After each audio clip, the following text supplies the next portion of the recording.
여러분, 오늘 들려드릴 이야기는 작은 고양이 한 마리가 가족에게 전해준 놀라운 선물에 관한 이야기입니다.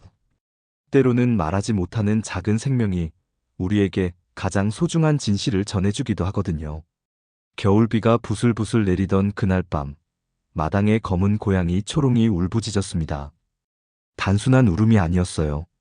날카롭고 길게 마치 무언가를 당장 보라는 듯한 소리였거든요.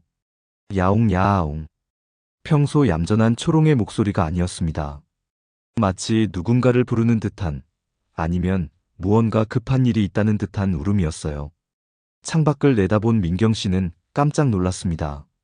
초롱이 오른쪽 앞발로 창고 문을 미친 듯이 긁고 있었거든요. 그 발톱에서 비와 흙이 섞인 진흙이 튀어올라 창문까지 얼룩지고 있었어요. 초롱아, 왜 그래? 민경 씨는 우산도 쓰지 않은 채 달려나갔습니다. 차가운 겨울비가 어깨를 적셨지만 초롱의 이상한 행동이 더 걱정됐거든요. 야옹, 야옹. 초롱은 민경 씨를 보자 더욱 애절하게 울었습니다. 그리고는 창고 문을 향해 몸을 던지듯 뛰어올랐어요. 마치 여기를 봐. 여기를 열어봐. 라고 말하는 것 같았습니다. 민경 씨는 평생 고양이를 키우면서 이런 모습은 처음 봤어요. 초롱의 눈빛이 평소와 달랐거든요. 간절하고 절박한 표정이었습니다. 초롱아, 무슨 일이야? 뭐가 있는 거야? 하지만 초롱은 대답 대신 더욱 격렬하게 창고문을 긁어댔어요. 발톱 소리가 금속문에 부딪혀 끼익, 끼익하는 소리를 냈습니다. 그 소리가 겨울밤 정적을 깨뜨리며 귀를 찔렀어요. 비는 점점 더 세게 내렸습니다. 민경 씨의 머리카락에서 물방울이 뚝뚝 떨어졌어요. 하지만 초롱은 멈출 생각이 없었습니다. 마치 무언가 중요한 것을 꼭 보여줘야 한다는 듯이요. 이상해. 정말 이상해. 민경 씨는 중얼거렸습니다. 6개월 전부터 무기력했던 초롱이 갑자기 이렇게 격렬하게 행동한다니. 분명 뭔가 특별한 이유가 있을 거였어요. 창고 문은 오래된 철문이었습니다. 녹이 슬어서 반쯤 잠겨 있었고 몇 년째 열어본 적이 없었거든요. 할머니가 돌아가신 후로는 더욱 신경 쓰지 않았던 곳이었어요. 하지만 초롱의 행동을 보니 그 안에 뭔가 있는 것 같았습니다. 무엇일까요? 왜 갑자기 초롱이 그곳에 관심을 보이는 걸까요? 6개월 전, 이 집의 주인이었던 할머니가 세상을 떠났습니다. 민경 씨의 외할머니였어요. 88살의 나이로 평안하게 돌아가셨지만 가족들에게는 큰 슬픔이었습니다. 특히 초롱에게는 더욱 큰 충격이었어요. 초롱은 새끼 고양이 때부터 할머니와 함께 살았거든요.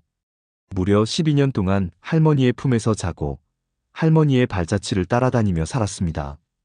할머니는 초롱을 각별히 아꼈어요. 초롱아, 우리 초롱이 어디 있니? 하고 부르시는 목소리가 집안에 울려 퍼지곤 했죠. 초롱도 할머니만 보면 르르르 하고 목을 울리며 달려가곤 했고요. 낮에는 할머니가 마당에서 채소를 기르실 때 초롱이 옆에서 낮잠을 잤습니다.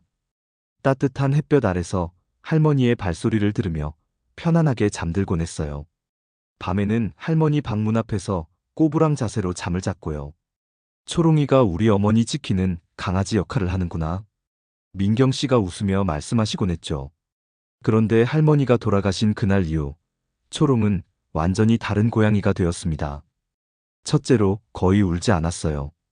평소에 야옹야옹하며 애교를 부리던 초롱이 조용해졌습니다. 가끔 작은 소리로 미야오하고 울 뿐이었어요.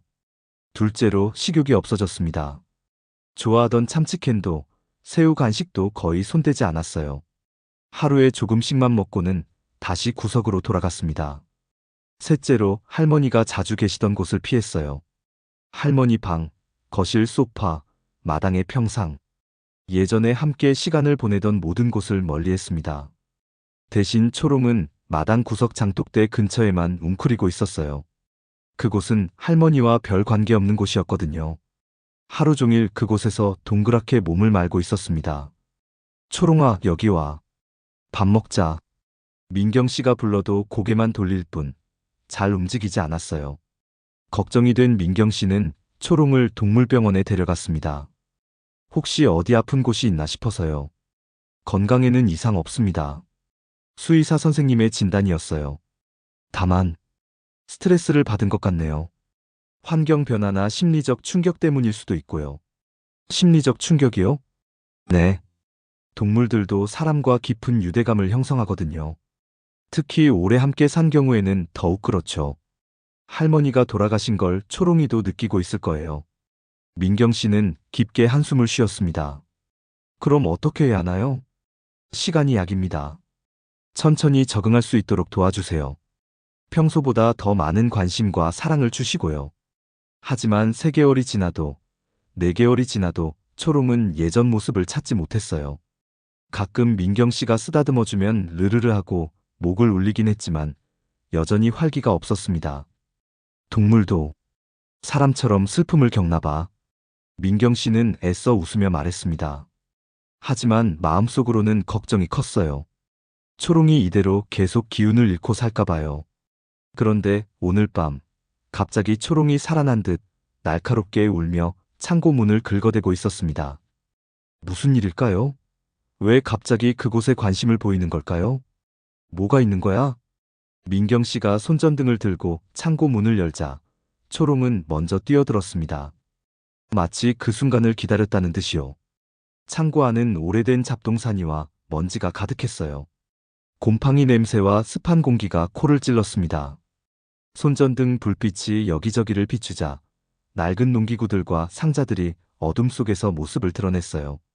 초롱아, 여기서 뭘 찾는 거야? 하지만 초롱은 대답 대신 창고 구석으로 달려갔습니다. 그리고 오래된 나무 상자 앞에서 멈췄어요. 다시 앞발로 상자를 긁기 시작했습니다. 끼익, 끼익 발톱이 나무에 부딪히는 소리가 창고 안에 울렸어요. 민경 씨가 손전등을 상자에 비춰봤습니다. 꽤 오래된 나무 상자였어요. 크기는 신발 상자 정도였고 뚜껑이 못으로 고정되어 있었습니다. 겉면에는 먼지가 두텁게 쌓여 있었어요. 이게 뭐지? 할머니가 이런 상자를 여기에 두셨나? 민경 씨는 기억을 더듬어 봤지만 이 상자를 본 적이 없었어요. 할머니도 이 창고에 대해서는 별로 말씀하지 않으셨거든요. 아니, 잠깐. 뭔가 기억이 났습니다. 할머니가 돌아가시기 몇 달 전 이상한 말씀을 하신 적이 있었어요. 민경아, 창고에는 절대 들어가지 마라. 왜요, 할머니? 그냥 위험한 것들이 있을 수도 있으니까. 농기구도 낡았고 말이야. 그때는 그냥 안전을 걱정하시는 말씀인 줄 알았어요. 하지만 지금 생각해보니 뭔가 다른 이유가 있었던 것 같았습니다. 절대 건들지 마라고 하셨던 그 말씀이요. 초롱은 계속 상자를 긁고 있었어요. 마치 이거야. 이걸 열어봐. 라고 말하는 것 같았습니다. 민경 씨는 순간 망설였습니다. 할머니가 절대 건들지 마라고 하셨던 곳인데 열어봐도 될까요? 혹시 유품일까요? 아니면 무언가 숨기고 싶은 물건일까요? 비는 여전히 내리고 있었어요. 창고 지붕에 빗방울이 떨어지는 소리가 두두둥, 두두둥 하고 들렸습니다. 찬 공기가 목을 감쌌고 손전등을 든 손이 약간 떨렸어요. 야옹, 야옹. 초롱이 다시 울었습니다. 더욱 간절한 목소리였어요. 그 순간 민경 씨는 결심했습니다. 초롱이 이렇게까지 보여주려고 하는데 분명 이유가 있을 거라고요. 할머니도 이해해 주실 거라고요. 밤 11시 민경 씨는 집에서 드라이버를 가져왔습니다. 그리고 상자 뚜껑에 박힌 못을 하나씩 빼기 시작했어요. 끼익, 툭. 첫 번째 못이 빠졌습니다. 끼익, 툭. 두 번째 못이 빠졌습니다. 초롱은 그 모습을 조용히 지켜보고 있었어요. 평소와 달리 꼼짝도 하지 않고 마치 무언가 중요한 순간을 기다리는 것 같았습니다. 마지막 못을 뺐을 때 민경 씨의 심장이 빠르게 뛰었어요. 과연 이 안에 무엇이 들어있을까요? 왜 할머니는 이 상자를 숨겨두셨을까요? 그리고 왜 초롱이 이곳을 알고 있었을까요?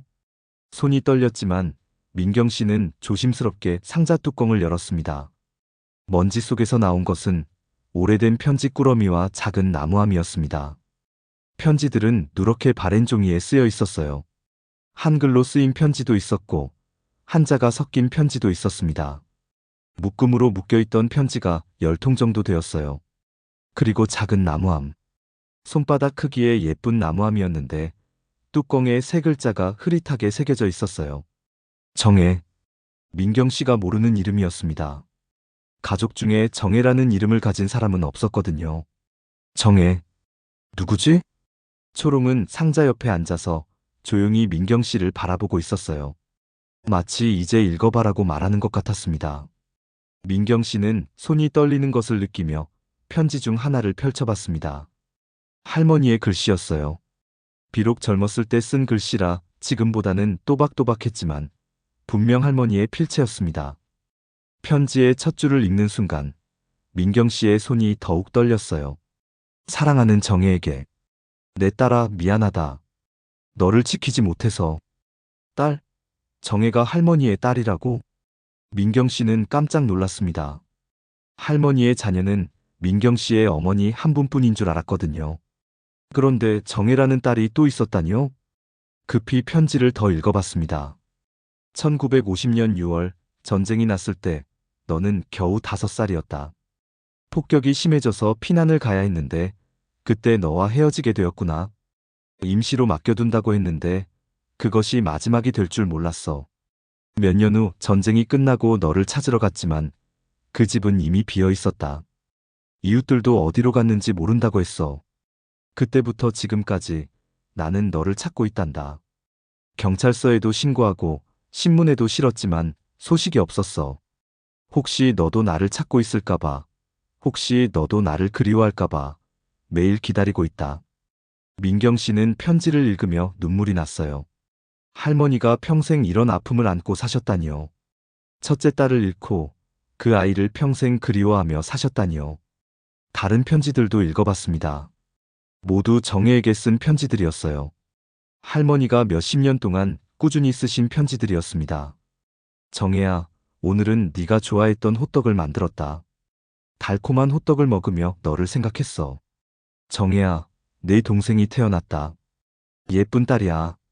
너도 이 아이의 언니가 되어줄 텐데. 정혜야, 네가 20이 되었을 거야. 어떤 모습으로 자랐을까? 예쁘게 컸을까? 건강할까? 정혜야, 어머니가 늙어가고 있다. 너를 만나지 못한 채 세상을 떠날까봐 두렵다.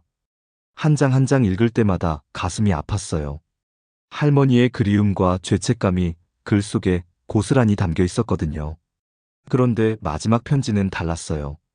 몇 달 전에 쓰신 편지였는데 내용이 충격적이었습니다. 정혜야, 드디어 너의 소식을 들었다. 하지만 너무 늦었구나. 네가 이미 3년 전에 세상을 떠났다는 소식을 들었어. 사회복지사 선생님이 찾아와서 알려주셨다. 너는 고아원에서 자라서 혼자 힘들게 살다가 병으로 세상을 떠났다고 하더구나. 결혼도 못하고 아이도 없이 외롭게 세상을 떠났다고. 정혜야, 미안하다. 정말 미안하다. 어머니가 너를 지켜주지 못해서, 너 혼자 힘들게 살게 해서 내 유고를 받아왔다. 이제라도 어머니 곁으로 와줘서 고맙다. 내가 너무 늦었지만 이제는 함께 있자꾸나. 편지를 다 읽고 나서 민경 씨는 작은 나무함을 열어봤습니다. 안에는 작은 유골함이 들어있었어요. 그리고 정혜의 사진 한 장이 있었습니다. 사진 속의 정혜는 20대 여성이었어요. 할머니와 닮은 눈매를 가지고 있었고 슬픈 듯한 표정을 지고 있었습니다. 정혜 이모. 민경 씨는 처음 알게 된 이모의 이름을 조용히 불러봤어요. 그리고 고개를 돌려 초롱을 바라봤습니다. 초롱은 여전히 조용히 앉아 있었어요. 하지만 그 눈빛이 말하고 있는 것 같았어요. 이제 알았지? 할머니가 왜 슬퍼하셨는지, 왜 가끔 혼자 우셨는지. 그제야 민경 씨는 이해할 수 있었어요. 할머니가 왜 가끔 알 수 없는 이유로 눈물을 흘리셨는지, 왜 가끔 미안하다, 미안하다고 중얼거리셨는지. 평생 첫째 딸을 그리워하며 살아오셨던 거였어요. 그리고 마지막에 그 딸의 유고를 받아오셨지만 가족들에게는 말씀하지 못하고 혼자 간직하고 계셨던 거였죠. 다음 날 아침 민경 씨는 어머니에게 전화를 걸었습니다.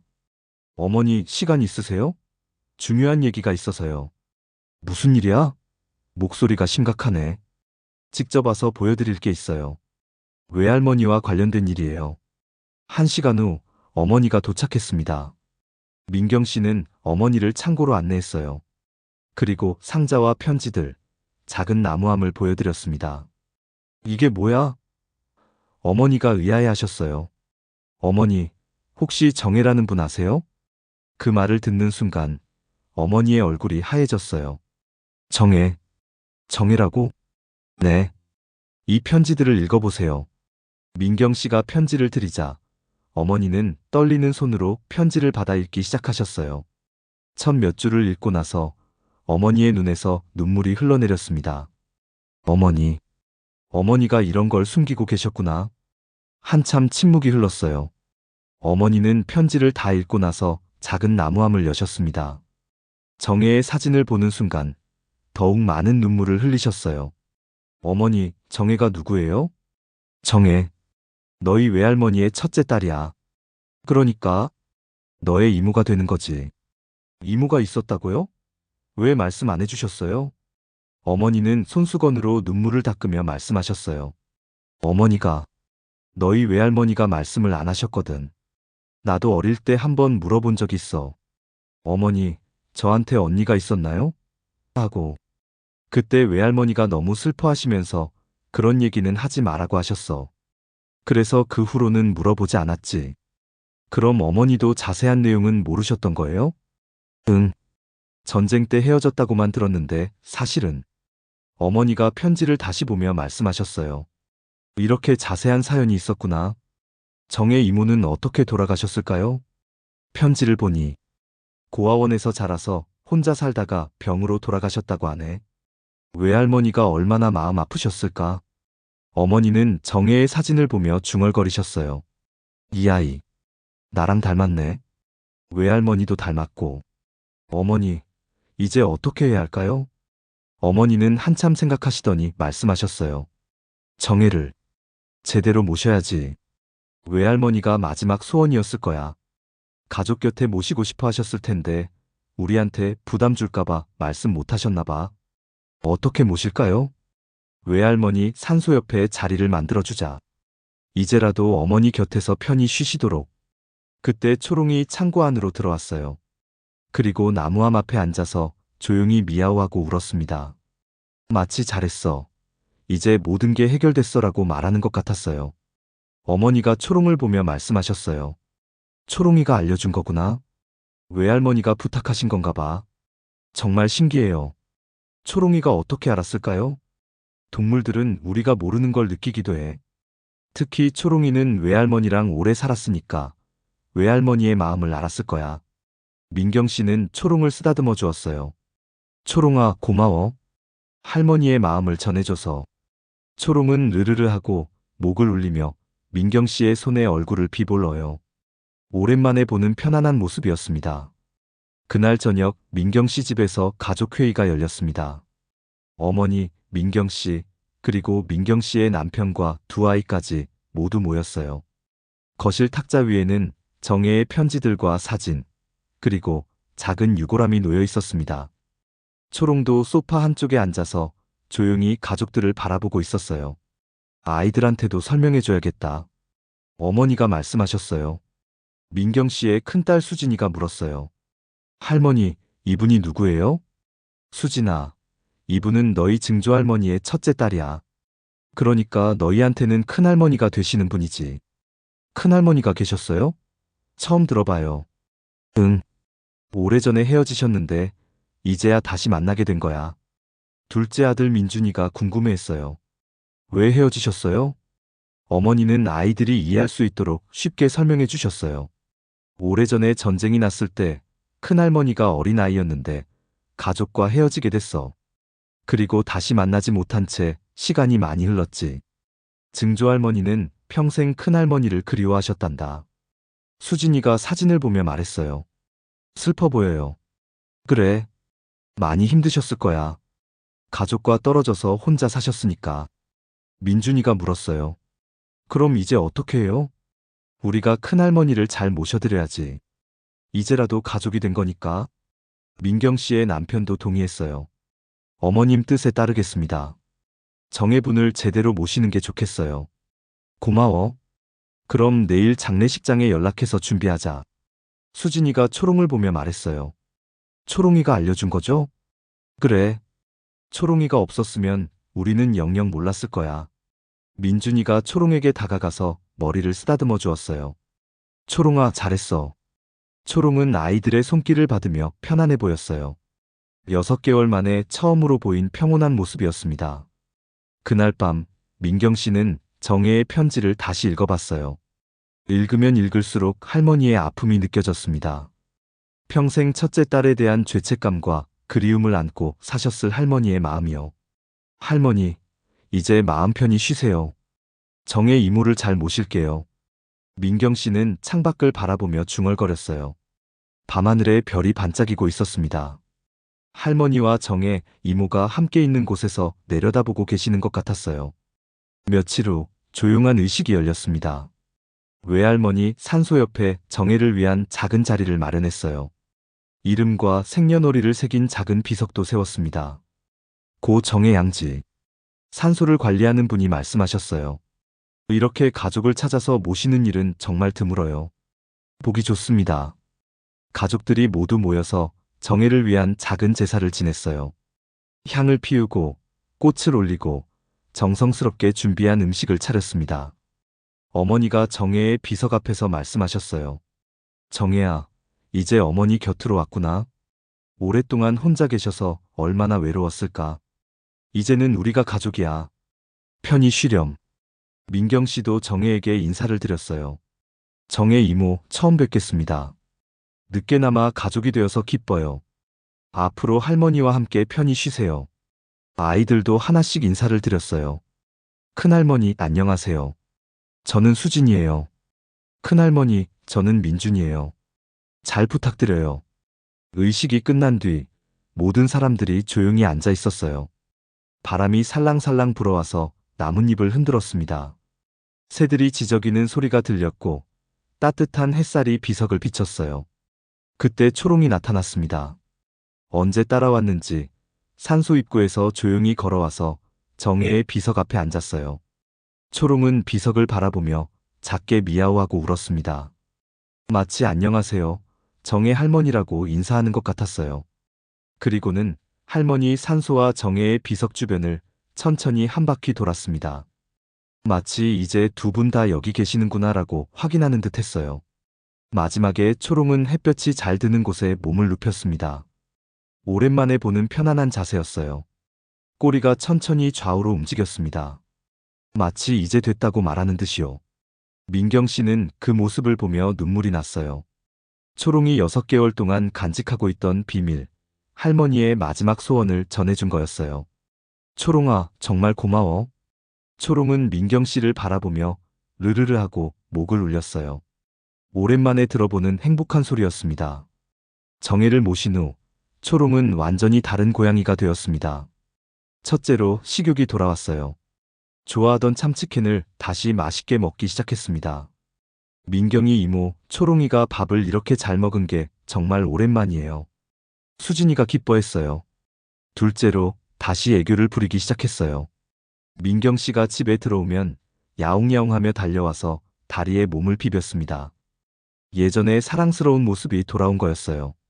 셋째로 할머니가 계셨던 곳들을 다시 찾기 시작했어요. 할머니 방에서 낮잠을 자고 거실 소파에 올라가서 햇볕을 쬐었습니다. 마당의 평상에서도 편안하게 쉬었어요. 초롱이가 이제야 할머니를 떠나보낸 것 같아요. 민경 씨가 어머니에게 말했어요. 그런 것 같구나. 할머니의 마지막 부탁을 들어드려서 마음이 편해진 거겠지. 어느 날 저녁 민경 씨는 초롱과 함께 마당에 앉아 있었어요. 초롱은 민경 씨의 무릎에 올라와서 르르르 하고 목을 울렸습니다. 초롱아, 네가 알려줘서 정혜 이모를 찾을 수 있었어. 할머니도 기뻐하실 거야. 초롱은 민경 씨의 손에 머리를 비비며 눈을 감았어요. 정말 행복해 보였습니다. 하늘을 올려다보니 별이 반짝이고 있었어요. 할머니와 정혜, 이모가 함께 있는 곳에서 내려다보고 계시는 것 같았습니다. 할머니, 정혜 이모, 편히 쉬세요. 우리가 기억하고 있을게요. 정혜를 모신 지 1년이 지났습니다. 정혜의 첫 번째 기일이었어요. 가족들은 모두 함께 성묘를 갔습니다. 할머니와 정혜, 이모 두 분 모두에게 인사를 드리기 위해서요. 산소에 도착하니 놀라운 광경이 펼쳐져 있었어요. 정혜의 비석 주변에 들꽃이 가득 피어 있었습니다. 누가 심은 것도 아닌데 자연스럽게 자라난 꽃들이었어요. 어머, 꽃이 이렇게 많이 폈네. 어머니가 감탄하셨어요. 정말 신기해요. 작년에는 없었는데. 민경 씨도 놀라워했어요. 수진이가 말했어요. 큰할머니가 좋아하시나 봐요. 꽃들은 모두 하얀색과 노란색이었어요. 작고 예쁜 들꽃들이 비석을 둘러싸며 피어 있었습니다. 마치 정혜를 환영하는 것 같았어요. 초롱도 함께 왔어요. 1년 전과 달리 이제는 건강하고 활기찬 모습이었습니다. 초롱은 도착하자마자 할머니 산소와 정혜의 비석 주변을 한 바퀴 돌았어요. 그리고 두 분께 각각 미아오하고 인사를 드렸습니다. 가족들이 제사를 지내는 동안 초롱은 조용히 옆에서 지켜봤어요. 향 냄새를 맡으며 편안한 표정을 짓고 있었습니다. 제사가 끝나고 나서 초롱은 꽃밭 사이를 천천히 걸어 다녔어요. 그리고 햇볕이 가장 잘 드는 곳에 몸을 눕혔습니다. 민경 씨는 그 모습을 보며 속삭였어요. 초롱아, 고마워. 할머니의 마음을 전해줘서. 초롱은 민경 씨를 바라보며 눈을 깜빡였어요. 마치 별거 아니야라고 말하는 것 같았습니다. 바람이 불어와서 들꽃들을 흔들었어요. 꽃잎이 몇 개 떨어져서 초롱의 등 위에 올라갔습니다. 초롱은 그것도 개의치 않고 편안하게 눈을 감았어요. 수진이가 말했어요. 초롱이가 정말 편안해 보여요. 그래. 이제 할머니도 큰할머니도 편히 쉬고 계시니까. 어머니가 대답하셨어요. 민준이가 초롱을 쓰다듬어주며 말했어요. 초롱아, 너 덕분에 우리가 큰할머니를 만날 수 있었어. 초롱은 으르르 하고 목을 울리며 아이의 손길을 즐겼어요. 그날 오후, 가족들은 오랫동안 산소에서 시간을 보냈어요. 할머니와 정혜의 이모에 대한 이야기를 나누며 두 분을 기억했습니다. 할머니가 정혜 이모를 얼마나 그리워하셨을까요? 수진이가 물었어요. 많이 그리워하셨을 거야. 하지만 이제는 함께 계시니까 외롭지 않으실 거야. 민경 씨가 대답했어요. 우리도 두 분을 잊지 말고 기억해야겠어요. 민준이가 말했어요. 해가 지기 시작했을 때 가족들은 산소를 떠날 준비를 했어요. 초롱에게도 집에 가자고 말했습니다. 하지만 초롱은 일어나지 않고 꽃밭에 누워 있었어요. 마치 조금 더 있고 싶다는 듯이요. 초롱아, 가자. 초롱은 그제야 일어나서 두 분의 무덤을 다시 한번 바라봤어요. 그리고 작게 미야오하고 울며 인사를 드렸습니다. 집으로 돌아가는 길에 민경 씨는 초롱을 쓰다듬어주며 말했어요. 초롱아, 덕분에 우리 가족이 완전해졌어. 정말 고마워. 초롱은 창밖을 바라보며 조용히 르르르 하고 목을 울렸어요. 그 소리가 너무나 평화로웠습니다. 그날 밤 민경 씨는 일기를 썼습니다. 초롱이 덕분에 우리 가족은 새로운 구성원을 맞이했다. 정혜 이모는 비록 생전에는 만나지 못했지만 이제는 우리 마음속에 살아계신다.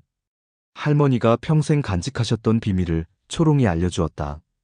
작은 고양이 한 마리가 우리에게 전해준 선물은 상상보다 훨씬 컸다. 가족이란 단순히 피로 연결된 것만이 아니라는 걸 배웠다. 기억과 사랑으로 연결된 것이 진짜 가족이라는 걸 말이다. 정혜 이모는 우리와 함께 살지는 못했지만 할머니의 사랑 속에서 계속 살아계셨다. 그리고 이제는 우리 모두의 사랑 속에서 살아계신다. 초롱이는 그것을 알려주었다. 말하지 못하는 작은 생명이 우리에게 가장 소중한 진실을 전해준 것이다. 앞으로도 우리는 할머니와 정혜 이모를 기억할 것이다. 그리고 초롱이에게 감사하는 마음을 잊지 않을 것이다. 창밖으로는 고요한 밤이 흐르고 있었습니다. 초롱은 거실 소파에서 편안하게 잠들어 있었어요. 오랜만에 보는 평화로운 모습이었습니다. 민경 씨는 초롱을 바라보며 미소를 지었어요. 작은 고양이가 가져다 준 기적에 감사하는 마음으로요. 며칠 후, 민경 씨는 동네 이웃들에게 이 이야기를 들려주었어요. 모든 사람들이 놀라워하며 감동받았습니다. 정말 신기한 일이네요. 고양이가 그런 걸 알 수 있다니. 동물들은 우리가 모르는 걸 느끼나 봐요. 초롱이가 정말 똑똑한 고양이구나. 이웃 할머니 한 분이 말씀하셨어요. 우리 집 강아지도 가끔 이상한 행동을 해요. 혹시 뭔가 알려주려는 건 아닐까요? 한번 살펴보세요. 우리도 모르는 것들이 있을지도 몰라요. 그 후로 동네에서는 동물들의 행동을 더 유심히 관찰하게 되었어요. 그리고 몇 가지 흥미로운 일들이 발견되기도 했습니다. 하지만 초롱의 이야기만큼 드라마틱한 것은 없었어요. 초롱이 특별한 고양이였던 거죠. 6개월 후, 초롱은 완전히 예전의 활기찬 모습을 되찾았어요. 매일 마당을 뛰어다니고, 가족들과 놀고, 맛있게 밥을 먹었습니다. 가끔 산소에 석류를 갈 때도 함께 따라갔어요. 그때마다 할머니와 정의 이모에게 인사를 드리고, 꽃밭에서 편안하게 쉬었습니다. 수진이와 민준이는 초롱을 더욱 소중히 여기게 되었어요. 단순한 애완동물이 아니라 가족의 일원이자 소중한 친구로 생각하게 된 거죠. 초롱아, 너는 정말 우리 가족의 영웅이야. 수진이가 초롱을 안아주며 말했어요. 맞아. 초롱이가 없었으면 큰할머니를 영영 몰랐을 거야. 민준이도 동의했어요. 초롱은 아이들의 사랑을 받으며 행복해했어요. 그리고 가끔 창고 쪽을 바라볼 때면 마치 잘했지? 라고 묻는 것 같은 표정을 지었습니다. 결론. 여러분, 이것이 초롱이 우리에게 전해준 이야기입니다. 가족은 피보다 깊은 기억으로 이어집니다. 그리고 때로는 그 기억을 되살리는 건 말하지 못하는 작은 생명이죠. 초롱은 6개월 동안 할머니의 마지막 소원을 마음에 품고 있었어요. 그리고 적절한 때가 되자 그 비밀을 가족들에게 알려주었습니다. 덕분에 정의 이모는 70년 만에 가족의 품으로 돌아올 수 있었어요. 할머니의 평생 소원이 이루어진 거였죠. 우리 주변의 동물들도 우리가 모르는 것들을 알고 있을지 모릅니다. 그들의 행동을 유심히 관찰해 보세요. 혹시 우리에게 전하고 싶은 메시지가 있을지도 몰라요. 그리고 가족의 의미에 대해서도 생각해 보세요. 함께 살지 못했어도 서로를 사랑하고 기억한다면 그것만으로도 가족이 될 수 있다는 걸 말이에요. 초롱이는 그것을 우리에게 가르쳐준 작은 스승이었습니다. 오늘도 초롱은 민경 씨 가족과 함께 행복하게 살고 있어요. 그리고 가끔 산소에 가서 할머니와 정의 이모에게 안부를 전하고 있습니다. 이것으로 초롱의 이야기를 마칩니다. 들어주셔서 감사합니다.